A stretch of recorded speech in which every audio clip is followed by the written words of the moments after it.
Welcome to RVing in New England, the nation's only forum that puts you on stage with some of the biggest names in the RV industry. And now your hosts, John DePietro and Bob Zagami. Hey, how about it? It's time to get out of the office. It's time to get out of the school.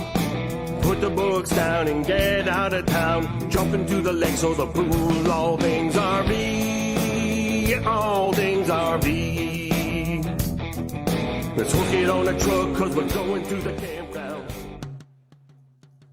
All right. Hey, folks, welcome to RVing in New England. We just did a little excerpt from our All Things RV podcast. This is Toby Wheeler. Hey, everyone. Yeah, and I'm Bernie Culleton. And we're filling in for Bob Zagami and John DePietro, who are off on assignment in Oompa Loompa land. We won't mention exactly where that is because it actually is contrary to the topics of the day. And look at that. We got some people joining us already. We got Jerry Plant, Bill Sell, Walter Swenson. Thank you for showing up tonight. And I expect to get a lot of questions from you guys earlier. But I just want to let John and Bob know that we haven't forgot them. So as a remembrance of John DePietro, I have a can of you know what, right? Chef Boyardee ravioli. And now I was going to eat this live on the show, but I said to myself, after reading the ingredients, I don't think that would go so well. But just in case if I did test it, Toby, I got a little something extra that I remember Bob by. But that might it would help wash it down. That's right. So we'll talk about that later. But for now, the Chef Boyardee is going to go right into the trash compactor, and we'll talk about that a little bit later on. So what do we got going on tonight, Tobes? Well, Bernie and I, we got a special guest, Jim Roy, Nice. owner and operator of Silver Moose Restorations. They restore vintage Airstreams and classic RVs. Right. And in just a little while before that, we're actually going to be talking, why is it so important to buy local and to buy from a local dealer and get service from a local dealer. So, but before we do that, we have Andrea standing by, who's our producer for tonight, and she's going to be letting us hear from our sponsor. Thanks, Andrea. Let it rip. RVing in New England is sponsored by our friends at Lee's Auto RV Ranch in Ellington, Connecticut. Conveniently located between Hartford, Connecticut and Sturbridge, Massachusetts, just off Route 84.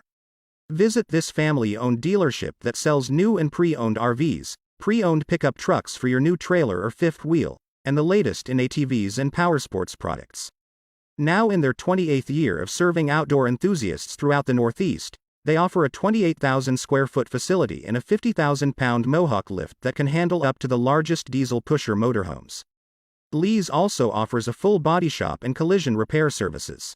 Visit Lee's Auto RV Ranch at 171 West Road, Ellington, Connecticut, or call them at 833-429-9397. Always online at www.leesautoranch.com. We have a bunch of great folks watching the show already, Toby. Check this out. Jerry Plant says, good evening, Bernie, from Cape Cod. And then Bill Sell, Bernie, greetings from 30,000 feet on JetBlue. Isn't that crazy technology? I got to love it. And hi, Estelle. And Estelle Drew says, hi to Toby. Walter Swenson, awesome, you are hired. Well, thank you so much, Walter. You know, I appreciate your kind word and for sharing the show today. And then Massachusetts, good Sam, you guys look good. Thank you. And you look good too. And Bill, can't be late for the show. And who else we got? Hello from Normandy Farms. Isn't that cool? Oh, great campground. Yeah, great campground. Yeah. So Frank and Lynn at home and not camping at the moment, but we'll catch you soon. And good evening, gentlemen, from Plymouth, Massachusetts. And that's Dolly Giraldi Piera. Yeah. And Mary Finds Silco. Hello from WNY. You're going to have to tell me what WNY means. And we have Dante Vespignani. I'm here, Uncle Bernie. Yeah, you are here. Thanks, Dante. Back in Maine for a bit. That's great. James Conboy, evening. That's wonderful. So thanks for joining us. So we have a big topic tonight, Toby. And what is that topic? Before we meet up with Jim Roy in a little bit, but what's that topic?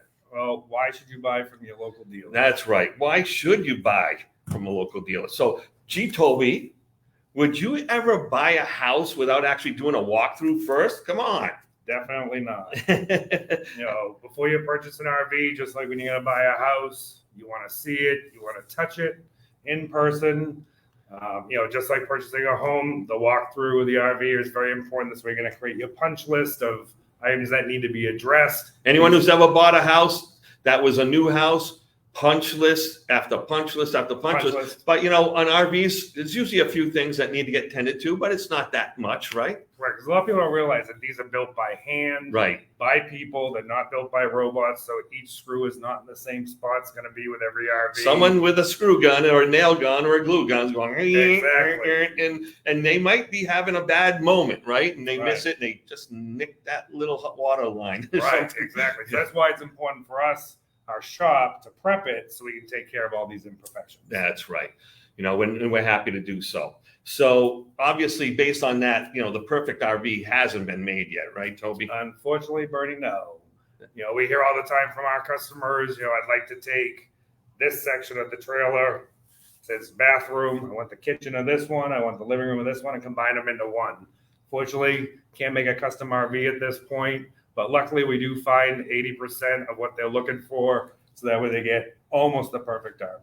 If you don't mind, I just want to interject. Hey, guys and gals, we really appreciate that you're being on our show tonight. Can you give us reasons why you might want to buy locally rather than buying from somewhere in Indiana or Wisconsin or whatever that's, 1,000 or so miles away? Please put that in the notes and we'll read them off and we'll see if we can get you answers for those, okay? So that's fantastic. Who else do we got? And James Conboy. She wrote back, WNY, Western. Oh, thank you, Mary. I kind of figured it was that, but I'm not up on all the jargon. I didn't want to assume anything, right?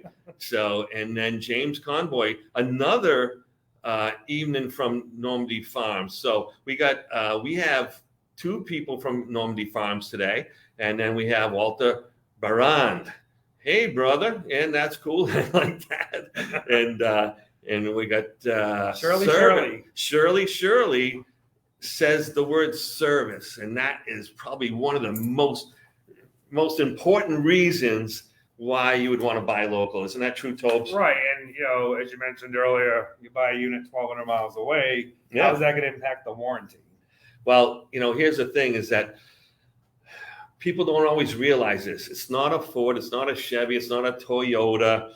The dealership isn't owned and operated by the manufacturer. Here at Campers Inn, and a lot of dealerships have a similar situation, we have over 45 brands of coaches right at this one dealership. So what happens is, we have a relationship with the manufacturer.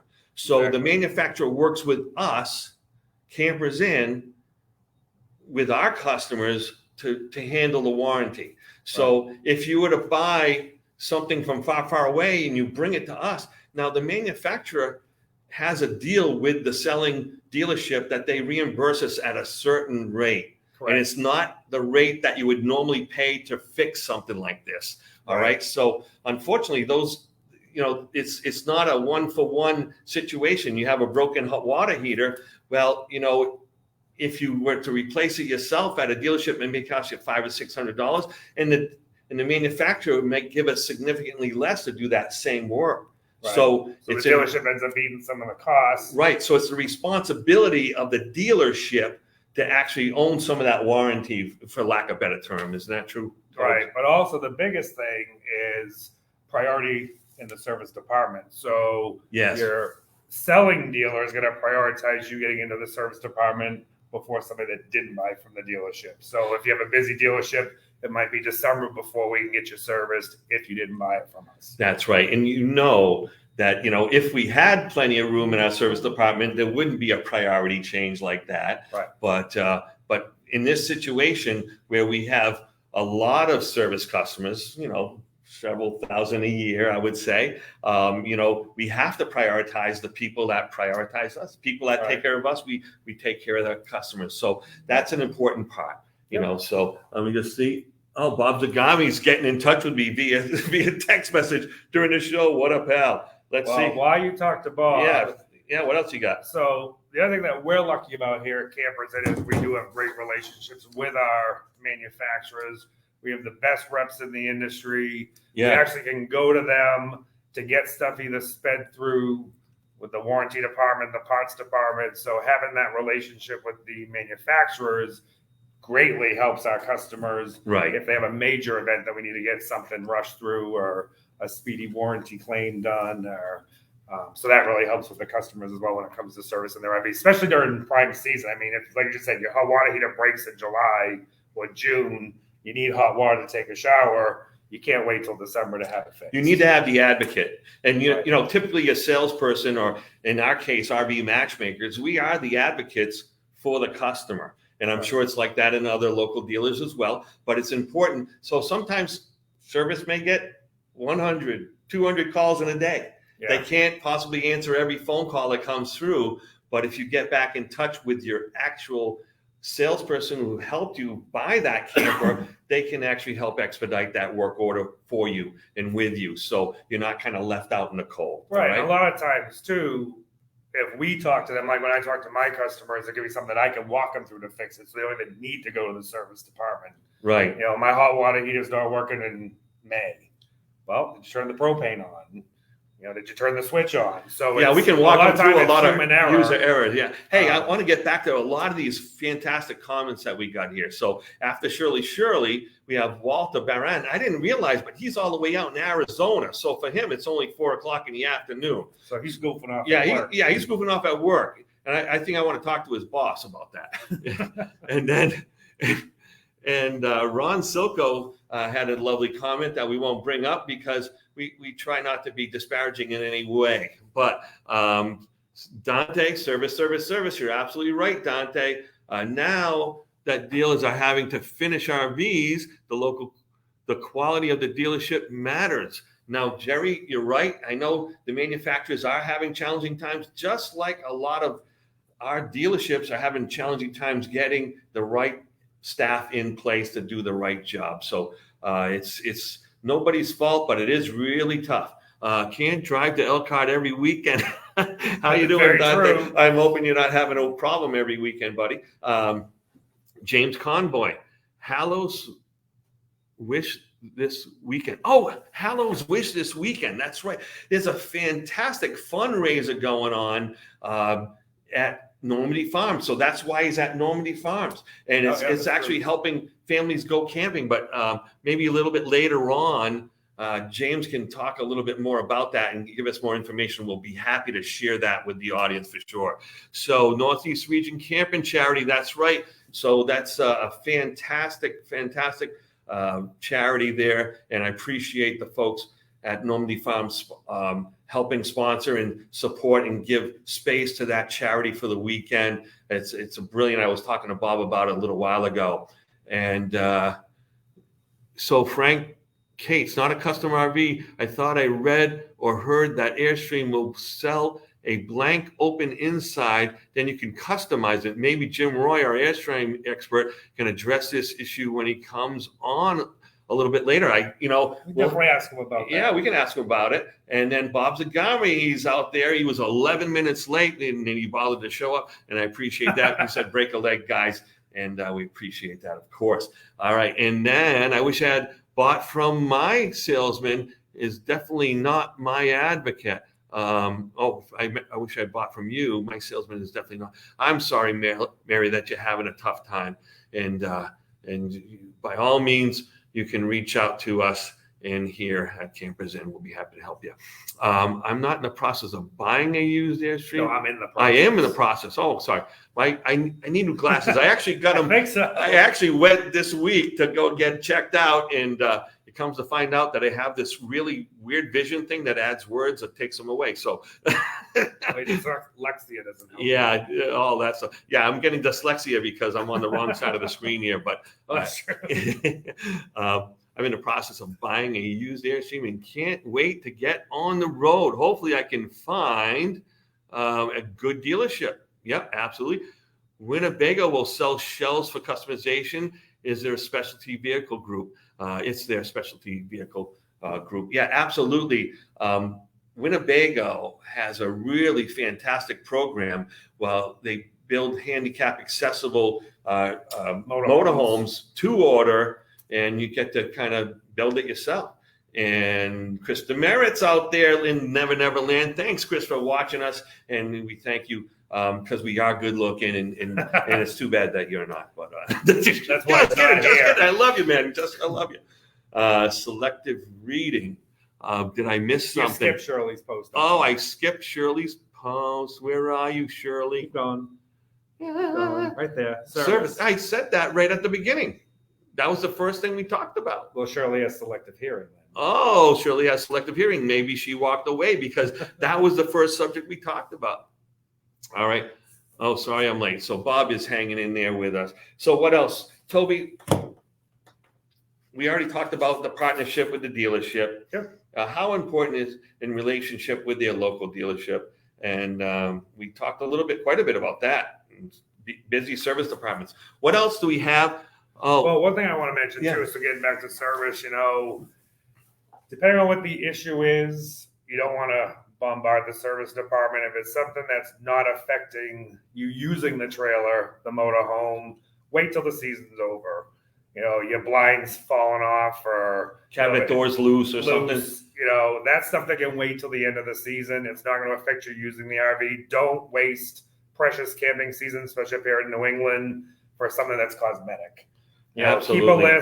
Keep your list running. At the end of the season, when you're not going to use it, bring it to us or bring it to your dealer, and we'll take care of all your issues at that point. But don't give up precious camping season for something that doesn't need to be addressed right away. The service departments will prioritize. Is it a water issue? Is it a heating issue? Propane, anything that's a safety issue. Or towing, like something that's affecting the suspension bearings or something like that. Those are all kind of priority, right?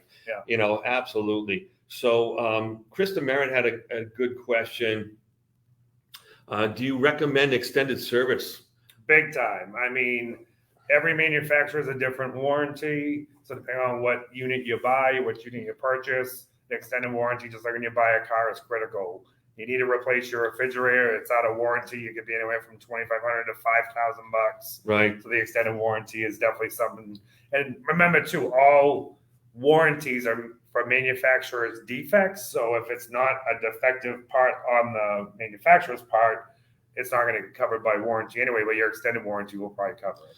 Well, the other thing too is that a lot of these warranties cover travel, but the manufacturer's warranty does not cover travel. And so if you're parked at a seasonal site and you have an issue with your vehicle, with your camper, the manufacturer will pay for the parts and the labor, but they're not going to pay for the guy driving from a certain place, going to a place to get parts, and then driving back and the road service, service part of it. And that could be several $100s in addition, and it could be very handy. But like Toby said, after the warranty is gone, those extended warranties can go on that far surpass the manufacturer's warranty for several years. Correct. Yeah, so that's fantastic. And okay. No, when you said that you could not read certain things. Oh, I'm sorry, sweetie. Yeah, I'm having trouble reading stuff. All right, so when is the drop dead best time to buy an RV for the absolutely best deal? Shirley, boy, you're pinning us down now. So the best time is when you really want an RV, seriously, because a lot of folks, they find ways to talk themselves out of it. And just like John DePietro and the Do It Now tour, you got to realize that you can lose really important time with your loved ones, spending that time in enjoying each other's company, enjoying the great outdoors, enjoying making s'mores and laughing with your children, grandchildren, or whatever. So the best time to buy an RV is when you want to buy an RV. It really is, because so many people find reasons to talk themselves out of it, and they miss all these wonderful experiences with their family and friends. So, that's the answer in a nutshell. But if you want to talk in more detail, Yeah, we could talk about that in more detail at a different time. I figured the last week in December, a lot of salespeople aren't working that week. So, That's true. But good shot at the answer there. And I'm wondering, do you think it's time that we start talking about Jim Roy? Bring him in? I think so, for sure. Yeah. So should we? Yeah, we should do his bio. So Toby, would you be so kind and do his bio? And then we'll have Andrea do a little something special for him. Definitely. So Jim's story begins in 2012. He built a teardrop camper to go camping at the races with his buddies. About after a 20-year hiatus from camping, Jim and his wife fell in love with camping all over again. So they found this old, rundown Airstream, and his wife said to him, you can fix that. So they started to fix it. They posted pictures of their progress as they were restoring the Airstream, and that's known as the Silver Moose. And they built quite a following with posting their pictures. They've been featured in multiple news publications. They've actually been on TV twice. Oh, wow. Sharing their stories, and they're now known worldwide. Fantastic. So silvermoose.me highlights Jim and his team's work from renovating vintage RVs to building vintage trailer beds for our favorite canines. Oh, yeah. He's got these little dog houses that are really kind of special. They look like old Scotties. They're actually really cute with the little dog dishes in the front. Yeah. And then, you definitely have to check out silvermoose.me to see what Jim's team does. So we have Andrea, our producer, is standing by with a wonderful little ditty for our friend Jim Roy. Hit it.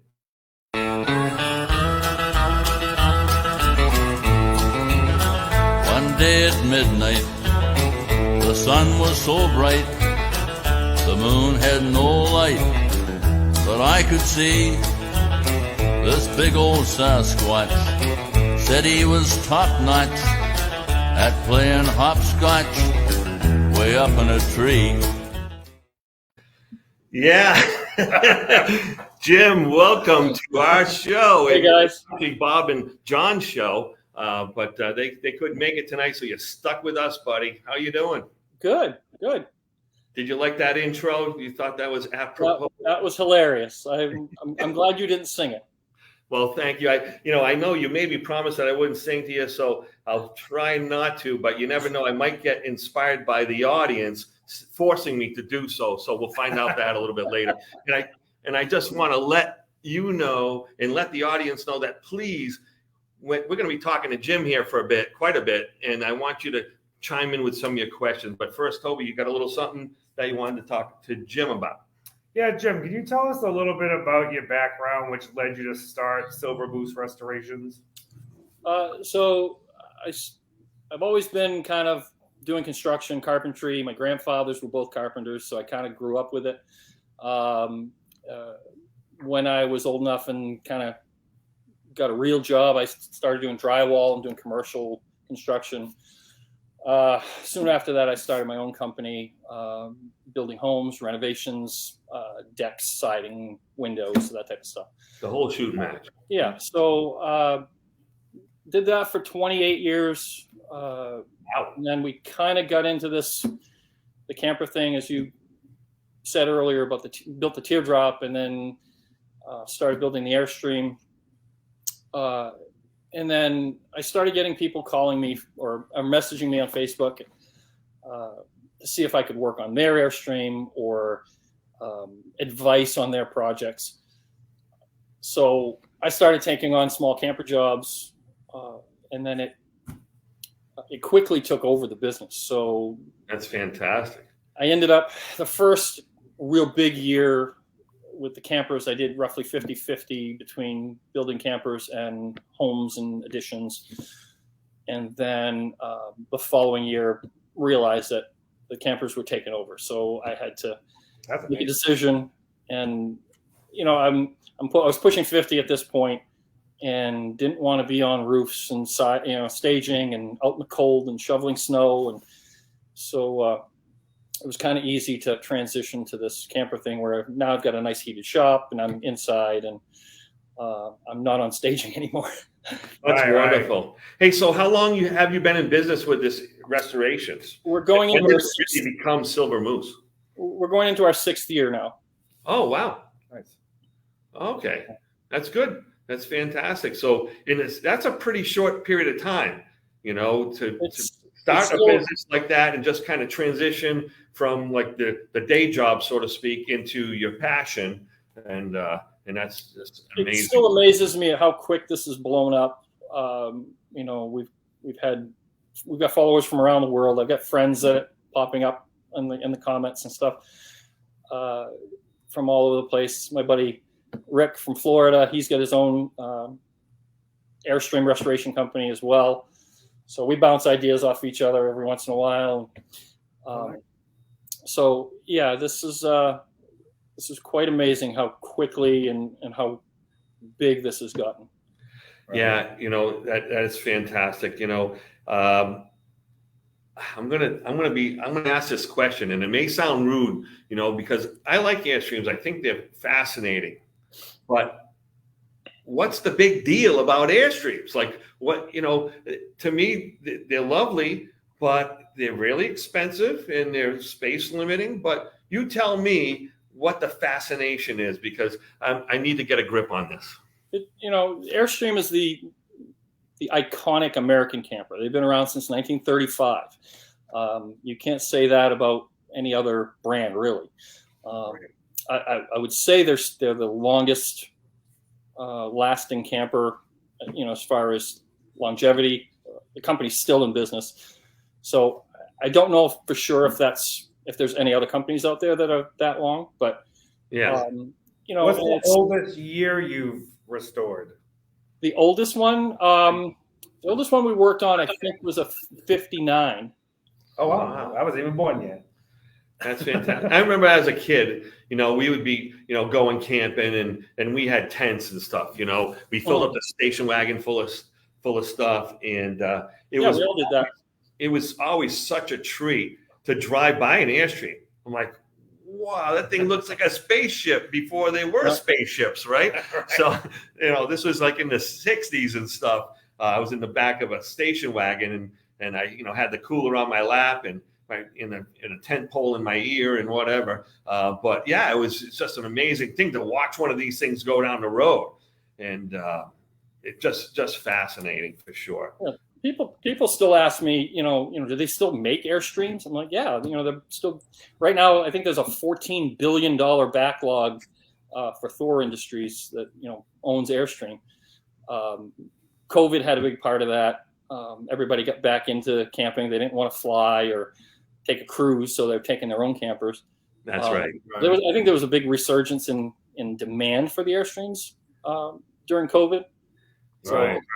Oh, there's the Silver Moose right there. Isn't that a most amazing vehicle? That's a 1975. So the inside is beautiful. That thing's 45 years old. Right. So, Jim, you do some extraordinary transformations of these RVs. Can you tell us a little bit about your design process and where the ideas come from? Is it people give you pictures that they want done inside, or? A lot of the customers bring ideas to us, and then we can tell them yes or no. Or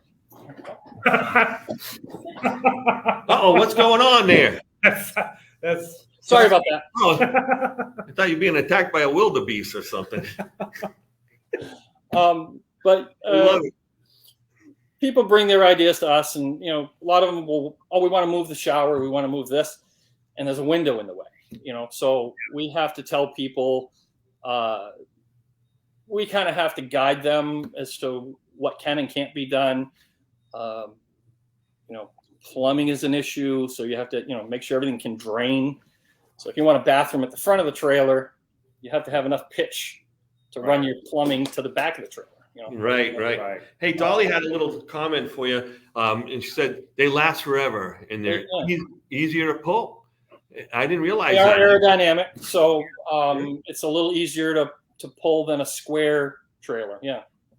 And most of all, they're sleek looking, and that's true. The look of them on the outside is just phenomenal. And I've only been in a few, and the few that I've been in have been extraordinary as well.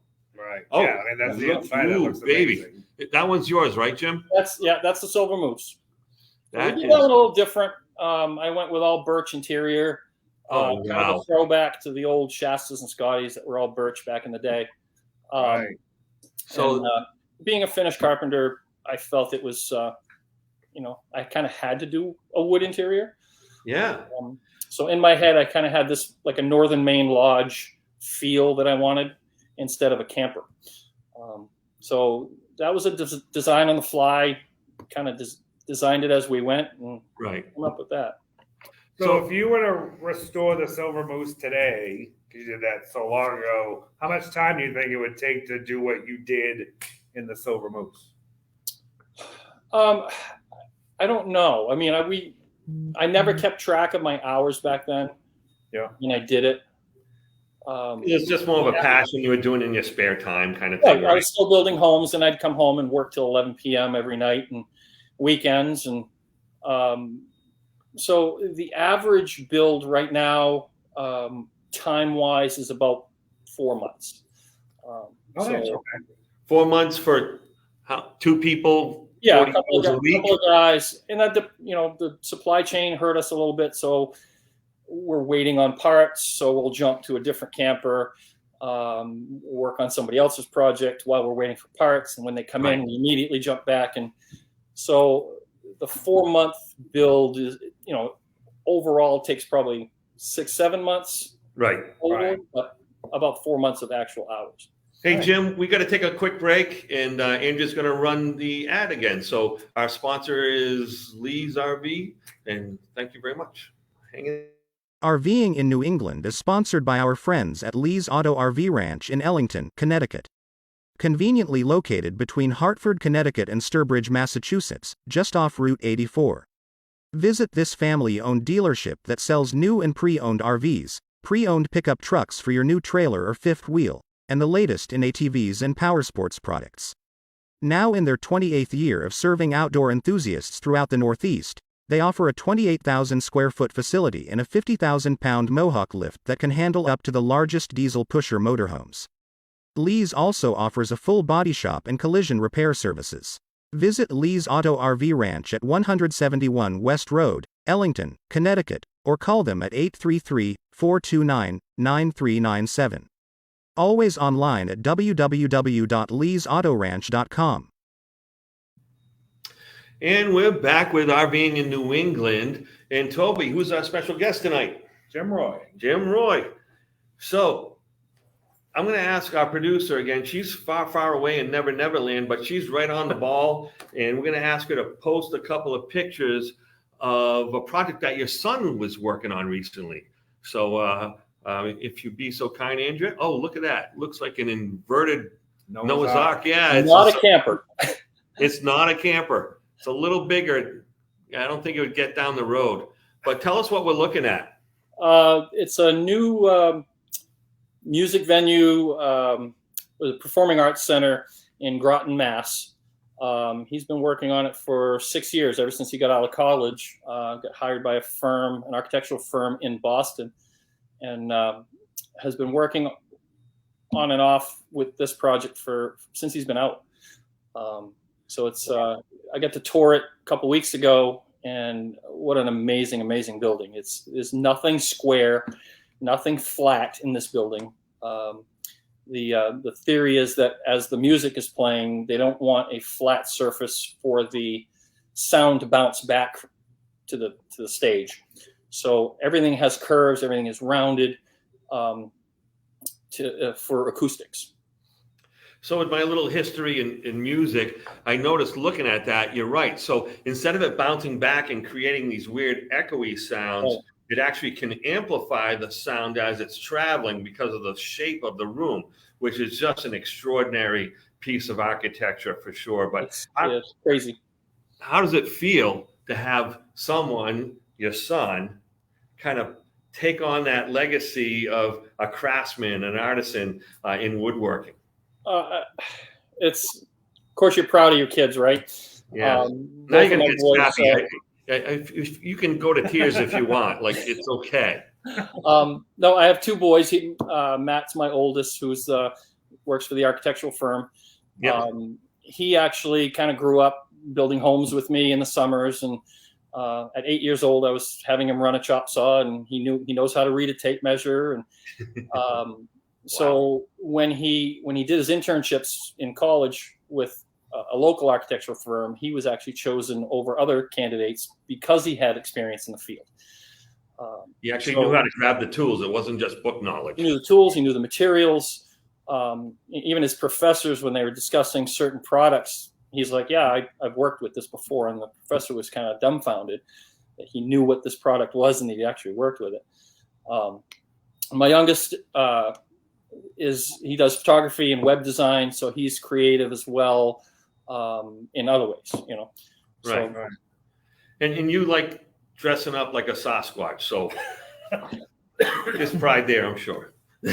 Hey, Jim, I got a quick question for you. Do you know where in Groton that is? I live the next town over. I'd love to go see it. I know it's called Indian Hill, but I'm not. Okay. My college professor used to conduct there, so wow, that's a pretty special thing. Thanks. Yeah, definitely. Yeah. Paul Gay was a music theory teacher, and he was a conductor over there. And we actually did a little project, La Boheme. We did a version of it, like a stage version. We didn't act it all out. It was a concert version, but yeah. So just brought back a memory, man. Wow. You actually took music lessons? Yeah, I actually went to college for it. I couldn't make a penny off it, but I did that with some acting and stuff. But hey, we got Frank Cates that has a message here. And again, my glasses are giving me some trouble with my tricycle focals here. Interesting about COVID and Airstream. I bought mine in March in 2020, just before anyone knew how serious it would hit. Then days later, there were only a few left available on the showroom floor. Then it was a year wait time for anyone wanting an AS trailer. Airstream. Yeah, Airstream trailer. So that's fantastic. It was amazing phenomenon that happened in the RV industry. And I know Toby, fast inventory disappeared. Oh my God. Yep. I mean, right now, Storyteller's out 2 years, so there's still a lot of late products. If you order a brand new Airstream right now, customized to what you want, it's a 2-year wait. Wow. Yeah. And then motorized too is far, far in the future. Right. People always say, can't you get me, blah, blah, blah. I'm like, yeah, 14 months or so. Yeah, we might be able to get one in. So there are some, especially products like that, of course. Yeah, the labor intensive and people stuff. are waiting. Yeah, they're willing to wait. Yeah. But Shirley should not wait. Don't want Shirley to wait. Act now. Exactly. Buy now. Oh, you were telling me earlier you had one on the lot. Maybe we do have an Airstream on the lot. Yeah, it needs to be silver moose. I was gonna say it needs Jim Love and care to get that front taken care of. So yeah, we just turned the name of your company into an adverb. Yes. Nice. So at any rate, folks, I want to hear more questions that you have for Jim, but I got a couple more here. So let's talk about the new facility. You just started posting pictures of this fantastic facility. And Andrea, if you don't mind, kind of come up with some of those nice pictures of, so that's the framework. Yeah. That was about 2 years ago. That was a few years ago. So how long did it take you to build that? Oh, 2 years ago. Okay. We started it. We started like in August, and by mid-November, before snow flew, we had it enclosed. Of course, we're building it and working on campers at the same time. So, wow. It wasn't, and it was just you actually built it yourself. You didn't hire a contractor to do that. Correct. Yeah. So my helper at the time and I, built the structure. I had help from friends that would come in every once in a while on the weekends or whatever. But before snow flew, we were fully enclosed and working at it. Wow, that's beautiful. So that's a beautiful building.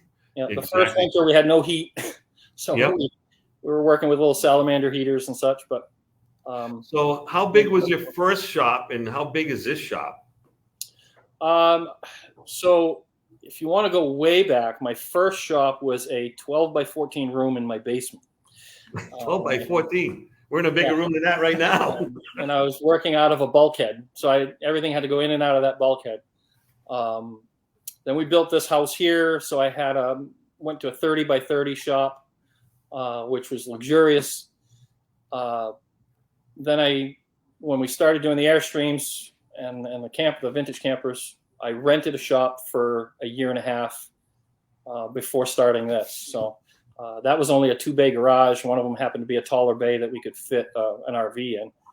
Right. So, I had two 15 by 28 bays. That was about Okay. it. Wow. So one bay was my workshop, and the other bay was one camper. So Yeah. now we can fit 3 Airstreams or 2 Airstreams and 2 smaller campers. I've got a 36 by 36 cabinet shop. Wow. I've got about a 900 square foot parts room upstairs. So in total, it's about 6,500 square feet. How many? About 6,500. 6,500. Oh, that's fantastic. Now, how tall are those bay doors now? They look like 12, 14 feet? 10. They were only 10s. Okay. This must be the camera angle, but yeah. Yeah, well, the little transom windows that I wanted to add for the barn feel, Yes. Add another foot. So I gotcha. Well, that's nice. So how tall are Airstreams in general? With the AC, they must be close to that 10. 9'6". 9'6". 9'6". Yeah. Oh, look at that bad boy. That's I like that copper look. Oh, That's wow. a 76 Argosy we did a couple of years ago. That's at the old shop. Oh, nice. But, Yeah, coming out of the bag. that was a complete rebuild and paint. Wow. Yeah, fantastic. Now, Andrea, show that blue one. I just think that this is the sleekest, coolest look. What year is that? That's a 76 as well. That lady is actually, she lives in Bend, Oregon. So they hauled it all the way to Oregon. She's a Coast Guard helicopter pilot. Oh, And very cool. this is her home. So this is the inside Wow. of it. That's amazing inside. It kind of looks like a fuselage or something. Yeah, it looks like a plane. She was younger. She wanted clean and white and sleek and modern looking. Right. So, I told you earlier, they're all one of a kind. They're all unique. So nobody has a trailer like that. Nobody has one like our Silver There's Moose. the dog ones. I love those things. Those are so cute. Those are little canine campers that we build. Yeah, that's fascinating. Now, do you also make little Airstream versions of them, or are they I Scotties? haven't as of yet. Since I started these and priced them out, the cost of materials have almost tripled. So I just built one of the red and white Shastas for a local guy, and had $500 more into it than what I was charging. So Oh, goodness. Wow. if somebody wanted an Airstream, we could build one. I'd have to, Charge A little accordingly. bit more. I'd have to figure out what it would cost, but they're not cheap because they're all built by hand. Right. Right. Those are all birch plywood, and they're all skinned with tin. So essentially, they're built like the old Shastas and Scotties were. It's funny because you get those older campers, the wood frame campers with the shingled aluminum on the outside or tin. And I'm saying you actually miniaturize, the shingle size. Mhm. Yeah. So you didn't Well, just actually- put the normal siding on there. You actually, how did you do that? When we built that, I actually scaled down. We took measurements of a real Shasta and scaled it down, a real Scotty Highlander. And the little one on the end, the little teardrop, is actually modeled after my first teardrop that I built. So that was my first camper. Not that one, but the real teardrop is the first camper I built, which kind of started this whole craze.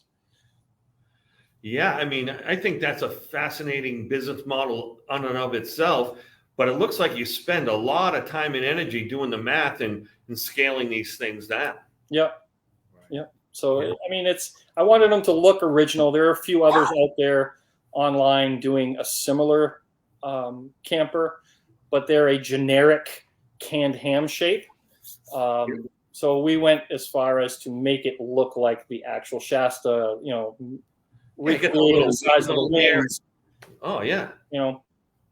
Have you So- anybody send you a picture of their RV at the campground and one of your little canine ones right next to it? I've got a picture of one of the Shastas, a gentleman from Florida with a huge custom fifth wheel. This thing was probably $500,000 fifth wheel. Really?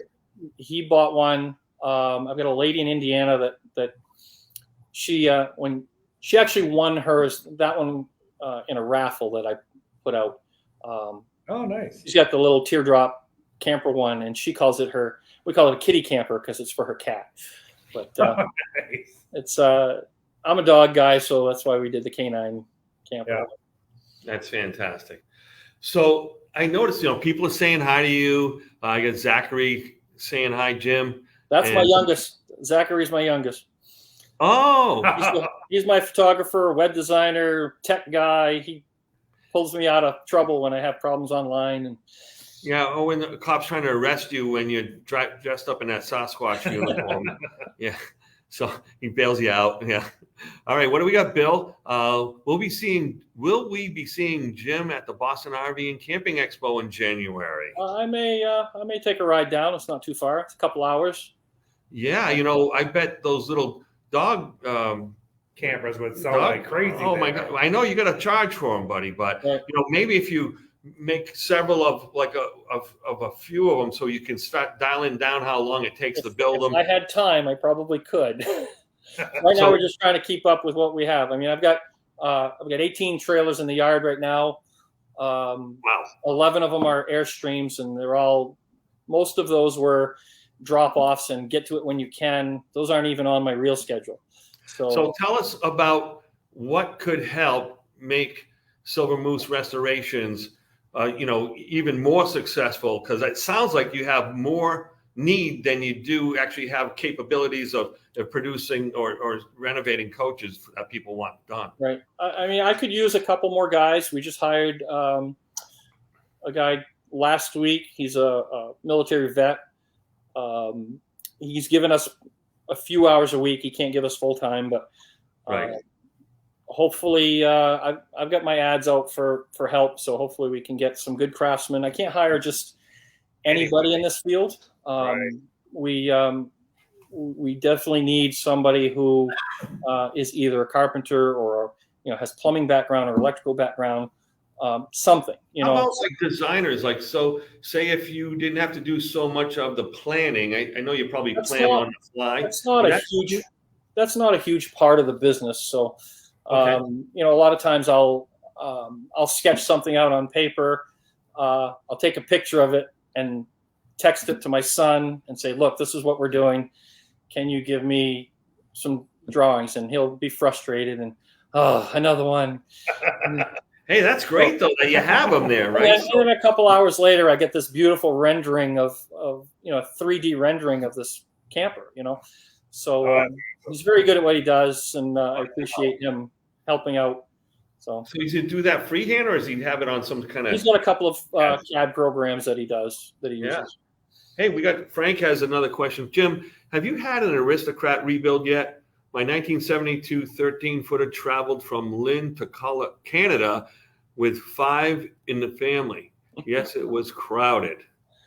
I haven't done an Aristocrat, but they're real similar to the Shastas. Right.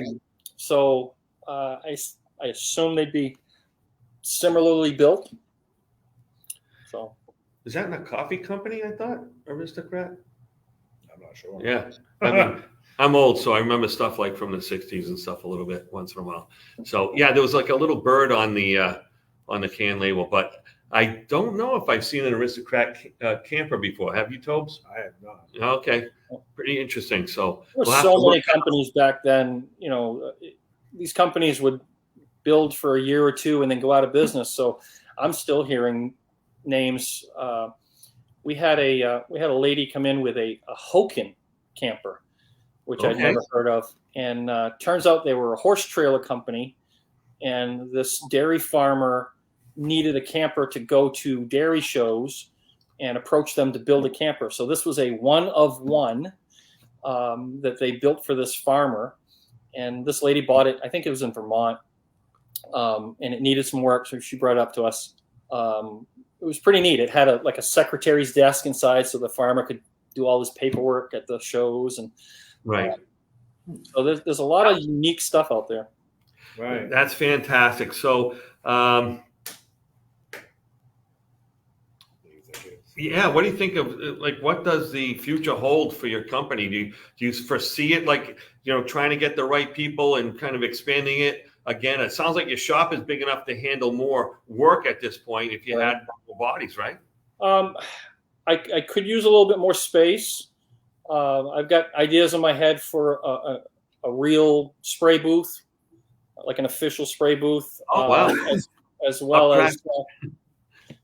as doubling the size of my cabinet shop so I can have more sophisticated equipment like a CNC router or a laser or a 3D printer, and have sort of a clean room for the bigger equipment.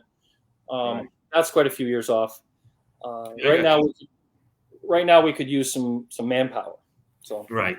Now, speaking of the painting, because that picture of the woman from Oregon, her unit, it was all blue inside and white. When we were talking earlier before we went on the air about the shell, did you paint the inside of the shell white?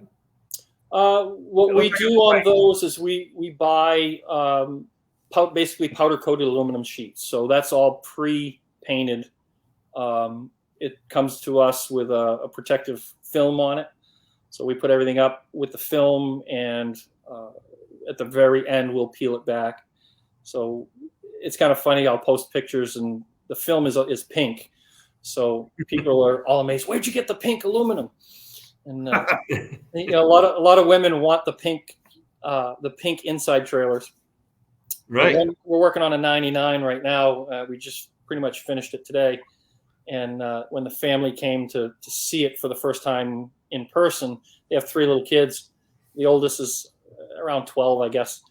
And so as he comes in, I said to him, what do you think of the pink interior? Thinking, he's a boy, he's not going to like it. And he's like, that's awesome, I love it. I'm like, what? That's fired on me. You just peel it off and sorry. But so I'm looking at that white interior, and if that comes pre-powder coated, I would think that you'd be running the risk as you're flexing that to crack the paint. No, it's baked on. It's we've had a few issues where if you slip with a tool you can scratch it. Sure. But you can bend this stuff right in a circle and it doesn't crack. Wow. Now your camper has the wooden interior walls, and I've seen some Airstreams with that, and I think it's fascinating, especially how I don't know how you get a piece of birch inside that's 4 feet wide without a seam on it, or am I just not seeing the magic? The seams are all behind those darker brown slats. Right. So basically that's where the ribs are. It's tricky. How thin is that wood? It's quarter inch birch. Okay. Oh, wow. So yeah, that's amazing. The trickier ones were the end caps. So those I actually had to soak in water and soften up the fibers in the wood because that's a compound curve. So yes, it is. Right. 2 different directions. It's going top to bottom and left to right. Yeah. Correct. Yeah, so that's probably what compound means. So. I love the inside of that coach. Yeah, it's cozy. It's a warm cabin. It's what we wanted. Right. Yeah. Hey, folks, we only have a couple of minutes left. Do you have any more questions for Jim? Now, please spit them out. We appreciate all the comments so far. It's been kind of active on the sound bites from the audience, and we would love to hear more about it. But, while we have a second, Jim, I hope you don't mind. We jump in for a second. But I have to say, Toby and I, we actually work for a pretty good company, Campers in RV. Right. They've been around we're on a 56th, 57th year now. And, we're very proud to be working for a company that's still family owned and still is growing. But also to have the opportunity to make a living in a business that helps people enjoy their lives, So and that's just RVing in a nutshell. It's just about the love of camping, the love of your family, and the vintage metal trailers. Rick here. Hi, Jim. Will you build another Silver Moose? Wow. Like I said earlier, every one of these is unique, so I won't build another one exactly like it, but I wouldn't mind doing a smaller, shorter version of it. So a mini moose, if you want. Mini Moose. Because how long is the Silver Moose? 31 feet 31 feet. Oh, it's a good. That's size. with the hitch or without? width. Okay. Airstreams are measured from the hitch to the bumper. Okay. So you got about 27 feet of Living camper. space. Yeah. Right. That's wonderful. But so you don't see them all polished up like that. How was that accomplished? You can ask Rick that. Rick's the polished guy.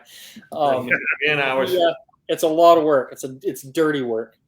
I wish Rick was here. He could polish my stuff up here, but Yeah, that's fine. We did one, and we probably won't do another one until I get more guys. It's just a huge amount of time to get these things done right. So yeah. some of these guys, Rick's got it down. He's got some beautiful mirrored Airstreams out there that he's done. Wow. But he's been at it a little while, and he's got some tricks. And so he knows what he's doing. Right. So since Rick is on with us, I'm going to ask him a question. How many hours would it take you or your team, Rick, to shine up one of those Airstreams like that?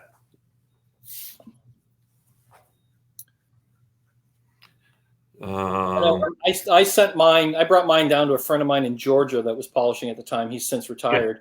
Yeah. He said we had some metal repair to do and stuff, and then he painted all the badges, and so there was a little bit more than just polishing. But he had about 400 hours into mine. 60 hours. So he said 60 hours. 400 hours. Yeah, but yeah. Oh, yeah. You said 400. Rick is getting it done in 60, Yeah. but that's probably with a couple of people, I'm sure.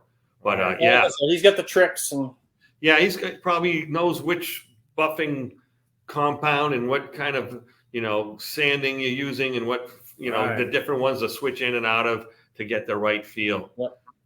So definitely worth it, though. It's beautiful. Yeah. Oh, definitely. It looks amazing. Jim, It's dangerous. We've caught a couple of our camping mats on fire already from the sun. Oh, from it being so shiny? Yeah, the sun will reflect and melt the plastic mats. oh my gosh. Oops. Yikes. Yeah. I don't know if you've ever been to LA. They have a reflective building there, and it was like melting cars and stuff. It was just amazing. So it's doing some serious damage. I walked by and I was like, I'm kind of a borderline albino, so it affected me significantly. Just walking by it, I got a bad scorch. But so, this has been a wonderful show, Jim, and we want to thank you for joining us tonight. And we want to ask our guests and our audience to support each other. Like, this is a community, right? It's RVing in New England.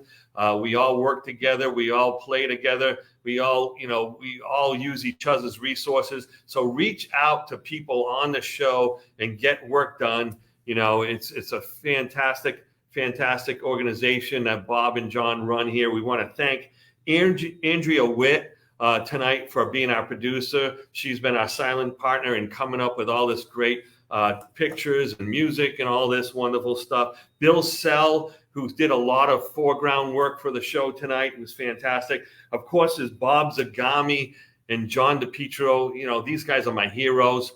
We also have, Andrea's give me oh yeah, there was one thing a little while ago, I forgot to mention the Airstream execs. I think we might have a minute to do that. Because Jim, didn't you have a kind of a informal meeting with one of the Airstream executives at the Airstream rally? Yeah, I ended up meeting Justin Humphreys, who's the chief operating officer of Airstream Corporate. Yeah. So I was introduced to him, and he recognized my name. He told me he had seen our work online. So we didn't have a lot of time to talk.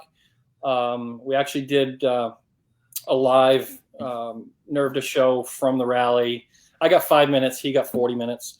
But yeah, that's fantastic.